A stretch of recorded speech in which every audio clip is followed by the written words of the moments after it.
Hey everyone, welcome to MRM Sports. I'm your host, Ronald M. It's time for Game Week 9. Game Week 9, man.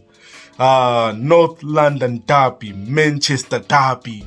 For me, the North London Derby is the North London blockbuster because it's going to be a blockbuster match. I don't care which team you support.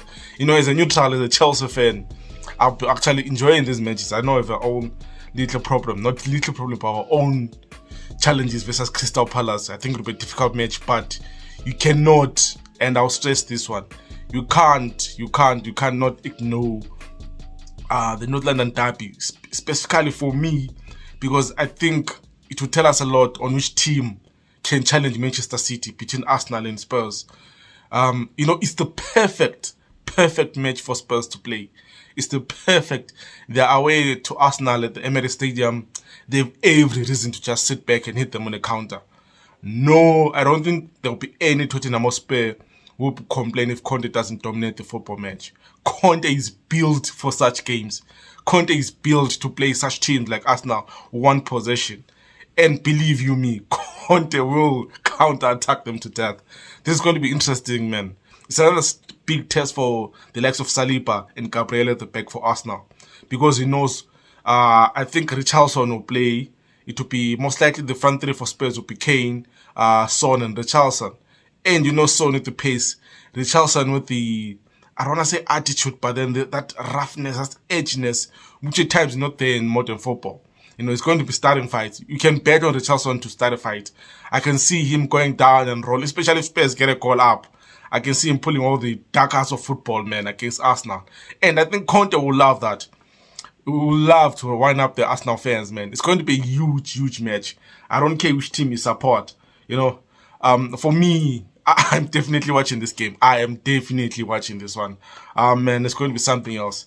Arsenal are at home, and Spurs don't have a good record at Emirates Stadium. I think last season they got demolished 3-1, or was it 3-0, somewhere along those lines. But I think it was 3-1 because they normally get a goal there. But this one is, again, it's Conte. You know, it's the Conte factor. He doesn't mind sitting deep, absorbing the pressure, and then just countering them to death. And when you think about it, Spurs, they haven't been playing the best of football because when they're playing the lesser side, let me put it that way, teams expect them to have possession, expect them to try and break them down. But then this time around, for them, it's just counter after counter after counter. So it'll be up on Arsenal really to try and get an early goal and then do to Spurs what Spurs will do to other big teams, which is also try to counter Spurs. And defensively, Arsenal have been solid. I mean, Gabriel and Saliba have had a good partnership. I think for me, they're up there maybe with the City partnership and, strangely enough, the Man United partnership this season to be on a bit of form, you get what I'm saying. And I think this is Arsenal's game to lose because Spurs would easily take a draw there. Ask any Tottenham Hotspur, they will settle for a draw there because they know it'll be a good point away.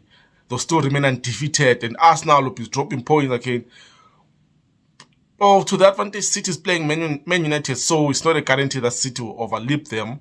But then again, Arsenal have to win this game. If they win this match, I think for me they can start being taken serious as the top two contenders, or as a Premier League, I can't say favorites, but then they can be up there to try and go for the title. So for this game, man, it will be interesting to see which front three prevails.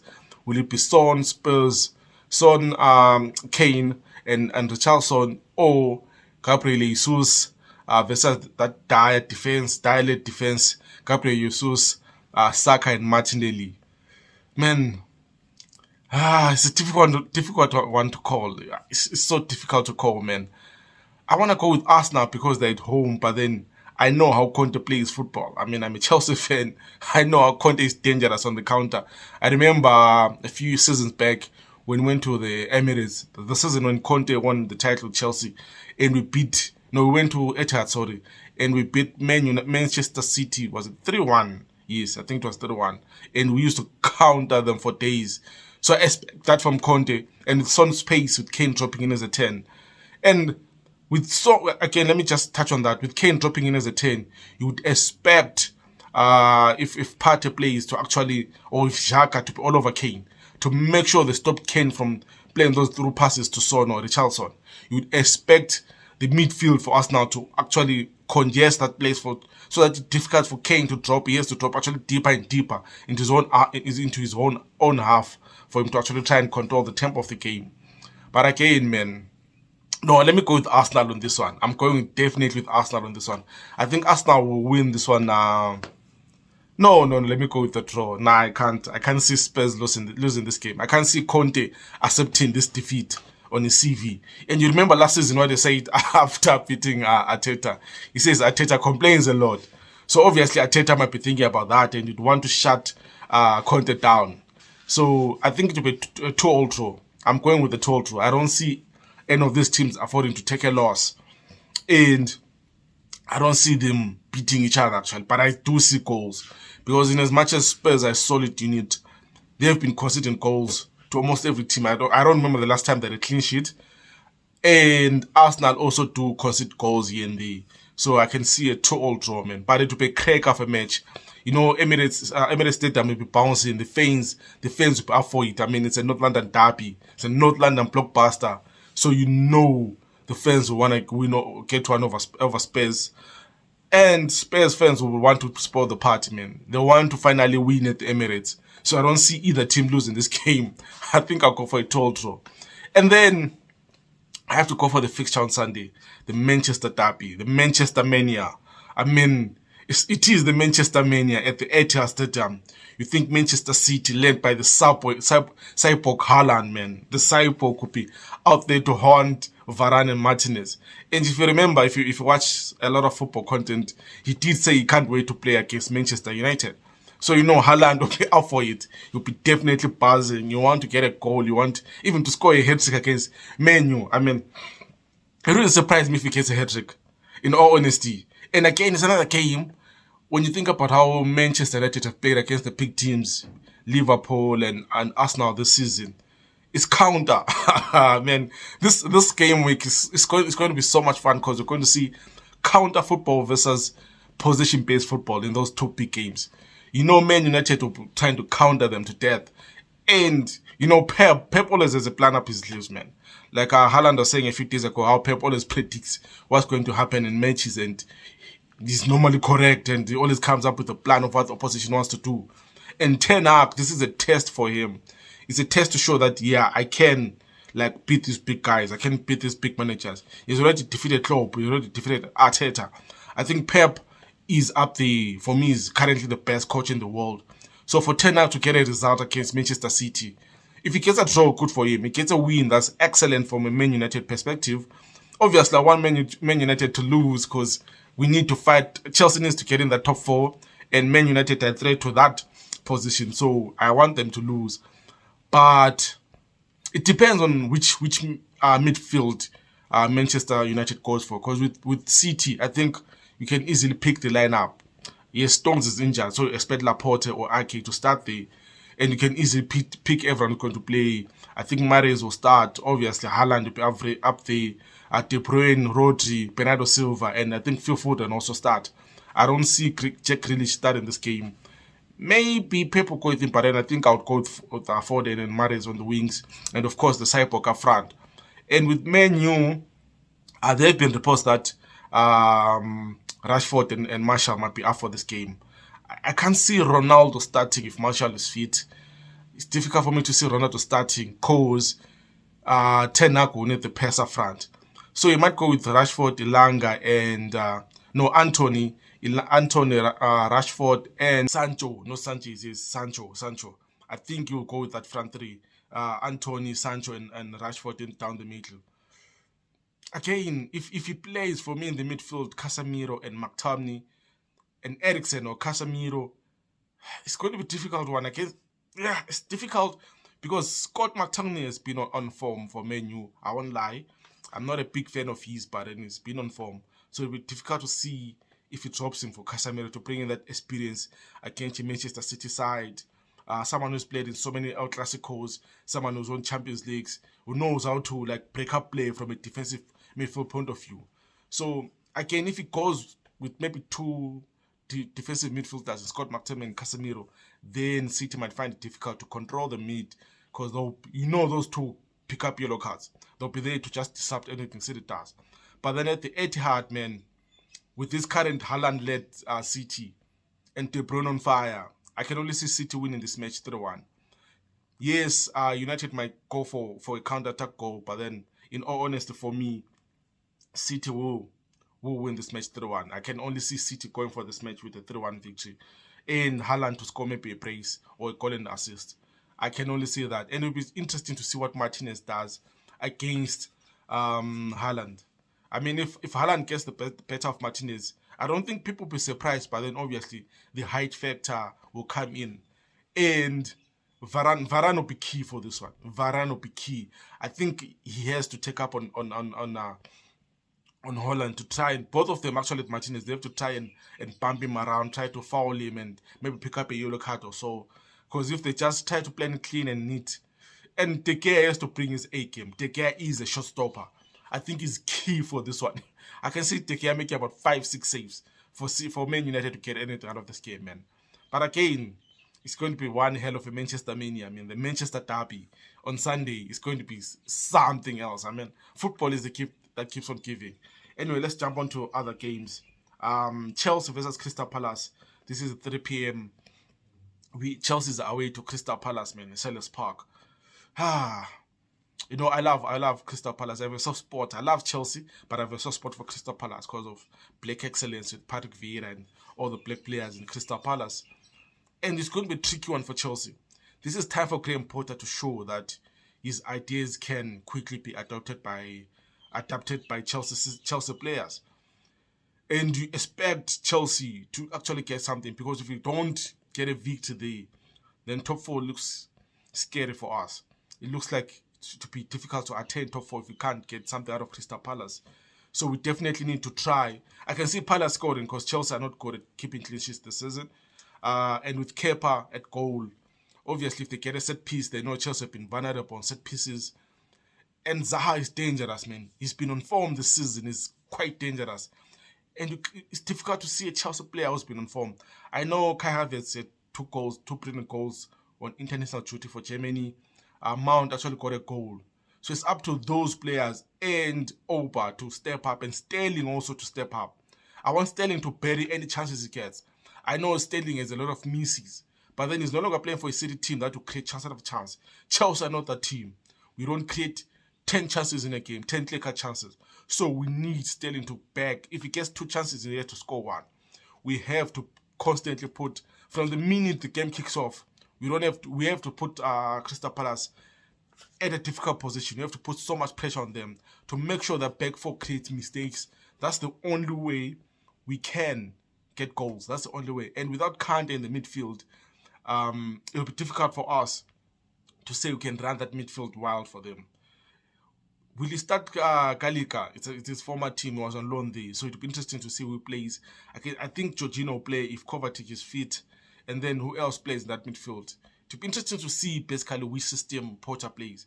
But I would expect him to go maybe with a 3-4-3. I think we need maybe 2 in the midfield and James and Cucurella, if he plays as fullbacks, to just bomb forward, man. We need to try and win this match as Chelsea. So with my Chelsea hat on, I think I'll go for a 2-1 victory for Chelsea. And then another big match I think we have to talk about is the Liverpool and Brighton game. I mean, if it was Graham Potter's Brighton, I think I would know what to expect. But with the new coach they have, it would be difficult to call this match.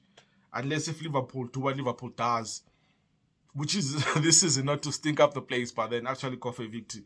And with Liverpool being home, I think for me, Trent is key in this one.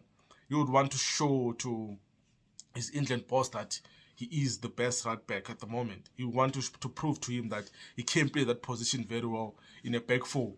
So I can only see Liverpool winning this match. Although, you know, with Brighton it's difficult to know because you don't know what we're going to get from the new coach. But then if they stick to what they've been doing under Potter, Brighton can actually get something out of this game. But I would expect Liverpool to maybe win this match, 3-1 victory for Liverpool. Then another match, I think on Saturday, Fulham versus Newcastle.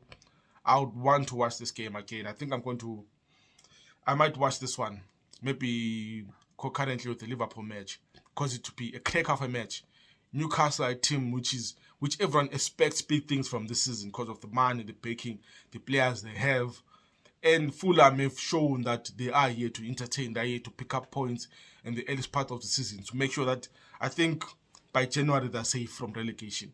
So it will be a crack of a match, man. And Fulham at home, Newcastle away. You mean St. Maximin is fit, and that Isak signing. I mean, no, football is just something else, man. Think of the teams that are playing this today on a Saturday, and you know the powers they possess. It will be difficult to again gauge how this game will go. But again, I see goals in it, and I'll go for maybe a Fulham 2-1 victory because Fulham at home, Kevin Cottage will be buzzing, and Newcastle possess threats in Trippier with set pieces, St. Maximin and the Brazilian midfielder. I forgot two of them actually.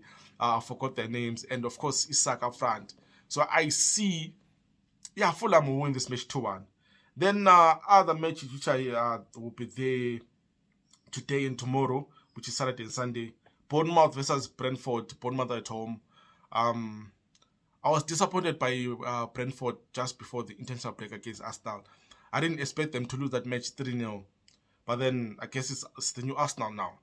Against Bournemouth away, I think I'll give it to... I know Bournemouth have been on a roll now with the new interim boss. They are picking up points. But I think Brentford want to bounce back. Ivan Toney will be hurt by what happened with the Indian being called up and not getting a minute of football. So for him, I think he will take out his frustration on Bournemouth. I can only see maybe Brentford win this match 2-1. Yeah, I'll go for Brentford victory 2-1. And then another match, Southampton versus Frank Lampard's Everton. Everton away. I think that will suit Lampard more. I won't talk much about this game, but then obviously the Chelsea fan, I want Lampard to do well. So I will go for, although Southampton can be a tricky side, I think I'll go for a 1-0 draw. Yes, I think I'll go for a 1-0 draw. I think Frank will pick another point away on the road. And then West Ham Wolves. Difficult to call, man. Wolves are away. West Ham at home at the London Stadium. Is it the London Olympic Stadium? Yeah. Another, Moyes needs the points. I think Moyes needs to prove now that he's not going to be a team that fights relegation this season. So I will go for maybe a 1-0 draw again. I know I would love to see Diego Costa play. I think I'll also watch this match, man. It's 5:30 late Central African time. I would love to see Diego Costa. I mean, I've always been a Costa fan. You know, I'd love to see him play against West Ham. So I think I'll go with a 1-0 draw again. Yeah, I'm predicting a lot of draws this game week, but I will go with the 1-0 draw. And then Sunday matches after the Manchester derby, we have Leeds versus Aston Villa. I'll just put it out there. I think Leeds will win this match 3-1. For me, Gerrard, I don't see him lasting a season. I'm sorry. Maybe I just don't like Liverpool, but then I don't see Gerrard lasting a season. And I don't see him picking up points in this match. I know they won the last match before the international break.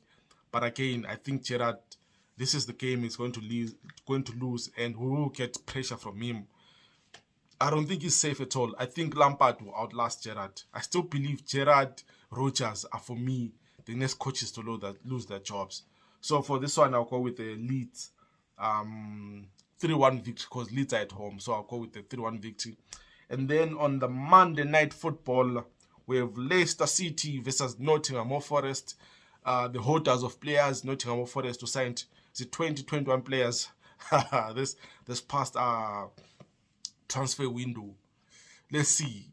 This match, Leicester can't afford to lose this game. Leicester, if Brendan Rodgers loses this match, I think it's gone. Then you have to wonder why they didn't fire him in the international play, because I actually thought he was going to be fired. Not that I want him fired, but then you know how football is, it's ruthless. I think Leicester will win this match. Finally, they'll pick up a victory on this one. I can go for a 3-1 victory for Leicester. I think I want Passon Daka and Ian Nacho to actually get maybe a couple of goals there. So I think I will go with Leicester 3, Nottingham Forest 1. And I think I'll be scared if I'm a Nottingham Forest fan because of the amount of players we signed. I think the last team which bought so many players were Fulham a few seasons ago, and we all know how that that house crumbled up and they were relegated. So I don't see Nottingham Forest managing to gel up all these players and starting to pick up vital points, because they are in a relegation battle, I think. So I think I'll go there, Leicester 3 and Nottingham Forest 1. And yeah, man, that's all for the game week. But then it's going to be an interesting interesting matches this weekend. It's going to be an interesting weekend for football, man. Not London derby, Manchester derby. Man, I can't wait. I genuinely can't wait. I mean, I'm already counting down to the first match, which is North London derby. I can't wait for it. I can't wait for that whistle to kick in and the games to start, and to see Richarlison wind up the Emirates supporters, the Arsenal supporters, man. I know for me, Richarlison will be that player. If he gets a slight touch, he rolls around, he complains to the referee. I love that side of football as well. I always love, especially if the away team just winds up the players. And Richarlison is the wild card for Conte for me this season. It's going to be interesting, man. We will react to the scorelines, we'll react to the matches. We'll give you a review of what happens this game week. Please stay tuned to MIM Sports. Don't forget to like and subscribe and like to more football content coming your way, man. Thank you for everyone who's come through with the comments, who's watched the videos and who's shared their thoughts. Really, I appreciate your support and engagement a lot. Don't forget to subscribe, man. I'm out. This is Ronald, MIM Sports. Cheers.